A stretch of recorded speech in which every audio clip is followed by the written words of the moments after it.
On August 6th, regular units of the Ukrainian army crossed the borders of the Russian Federation. At the moment of publishing this video, at least 800 Ukrainian soldiers are conducting military operations inside Russia. The entire Ukrainian grouping, which can at any moment join the fighting in Russia, is up to about 2,000 soldiers. And these numbers, according to some sources, are still growing. What's happening in the Kursk region, and could it mean the opening of a new section of the front, but this time on Russian territory? Obecnie mamy do czynienia z sytuacją bezprecedensową. We are currently dealing with an unprecedented situation. For the first time, the border of the Russian Federation was crossed by internationally recognized soldiers, not some subdivisions of special forces of Ukrainian military intelligence, the famous Khur, Legion of Free Russians, but actual regular forces. The presence of the 22nd Mechanized Brigade has already been noted, and not much later, the 82nd Air Assault Brigade was identified. Through the prism of the Ukrainian army, both are considered elite units, so this is a very interesting start. It all began in a standard fashion. In the morning, a tank platoon with a landing craft appeared and drove through the border crossing in the direction of Sudza. It broke the resistance of the few militiamen or border guards, but this began to escalate. After a few hours, the Ukrainians systematically introduced more forces, trying to attack in more directions, and by the middle of the day, there were some 300 Ukrainian soldiers, 3 Ukrainian companies, a tank company, and 2 motorized companies. In the evening, there were already signals that there are about 400 more soldiers. In the morning, that number rose to 800 soldiers on Russian territory. Based on the signals reaching us, it has been confirmed through drone footage and other sources that in the area of operations, the entire Ukrainian grouping, 2 brigades, delegated about 2,000 soldiers for operations. Plus, the Ukrainians there still have artillery in the rear, which I suspect is not included in this grouping. They still have additional air defense subunits, which means they prepared for this action, because they had to pull them from other directions and secure them. So this diversion is also beginning to look interesting. It seems like the plan might be to either stay for longer or continue further. The occupied area controlled by Ukrainian forces is steadily expanding.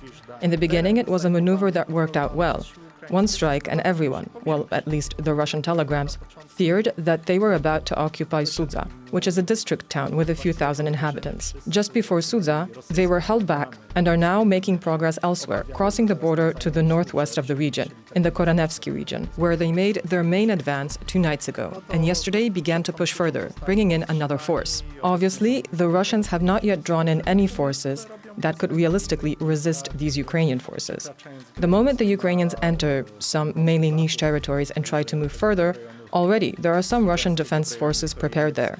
Here, these Ukrainian columns are a few in number, a few combat vehicles, some with a landing craft. They are being damaged, in some way stopped, although at the moment there are signals that since they could not enter Sudza, they are bypassing it. But let's keep in mind that all this information is unclear. 1 or 2 things we know for sure.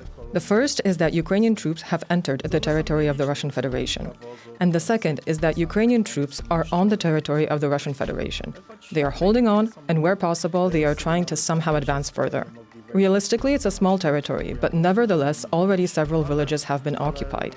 They may be small, but Ukrainian forces are trying to spread out where it's possible, to move wider in the Korenevsky region, which is around 11 by 15 kilometers.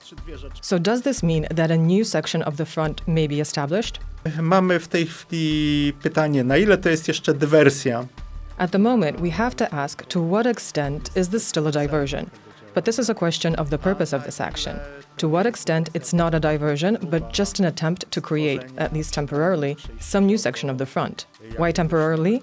Because at this point, there's the question of the purpose of this action, and about the Ukrainian capacity to carry a new section of the front, if it turns out to be that way. It may be temporary, and for me, this would be the only logical purpose of this whole operation, from the strictly military perspective, to relieve the pressure, going in where there are relatively no Russian forces. 2 days ago, there were only a few FSB border troops, some local formations of the Interior Ministry, and some artillery units, which are set up along the entire former Russian-Ukrainian border, shelling Ukrainian territory, and air brigades, which are relatively easy to activate. On the other hand, these are empty areas, not guarded in any way. It's relatively easy to enter without losses, relatively easy to gain those few kilometers of land, not like positional fighting on other sections of the front at the moment. And this could be the objective, with the idea of relieving another section of the front.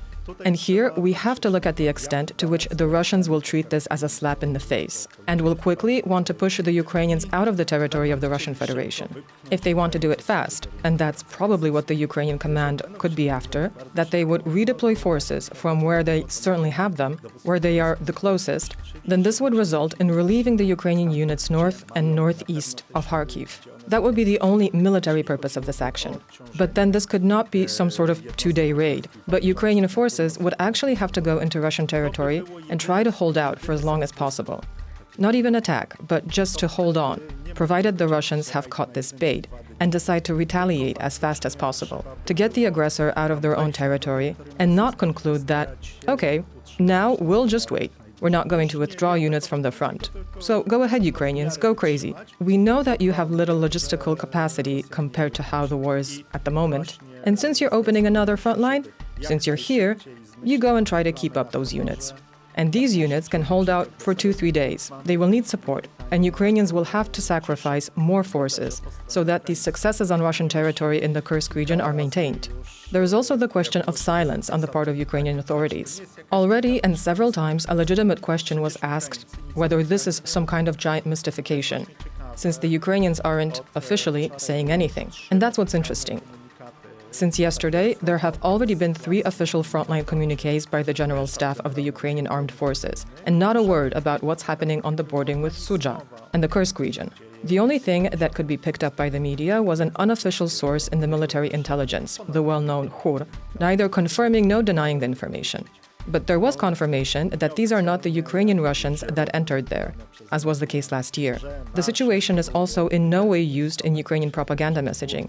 But if it were to play a role, it could be used to show the world that, listen, don't dismiss us just yet. We might be doing poorly in the Donbas region, we're being pushed out there and in other places, but we still have the strength to react, to show initiative. And there might be something behind this interpretation. Yesterday, more or less at the same time, there was also an attempt to land on one of the islands in the occupied part of the Kherson region. Some boats were shelled, at least one company of infantry, which is not a lot for Ukrainian standards, was there, but this attack was resisted. There were some losses on both sides, on the Ukrainian side perhaps to such an extent that they backed out, knowing that they won't succeed. But since then, silence. On the other hand, as recently as 2 days ago in the morning, this news was more interesting for the infosphere dealing with the conflict than what's happening now in the Kursk region. And we already have a response from Russia. An official communique was released yesterday by the Defense Ministry. That is, the announcement on redirecting reserves. This is a suggestion that they will not pull units from the front, but some newly formed, not yet trained units will be dispatched. These units have a varying degree of capabilities, but the question is where and how they will be used. Incoming information suggests that already some subdivisions of the Russian regular army have appeared in the area, that they have already stopped the movements of the Ukrainian columns.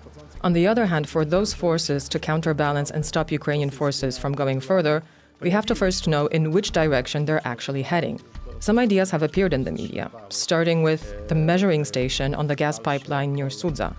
This measuring station is practically at the border crossing which they seized in the first few hours, only yesterday. So this is rather an important development. But various bizarre ideas began to appear, that these Ukrainian forces will head to the Kursk nuclear power plant, threaten it, and begin blackmailing the Russians.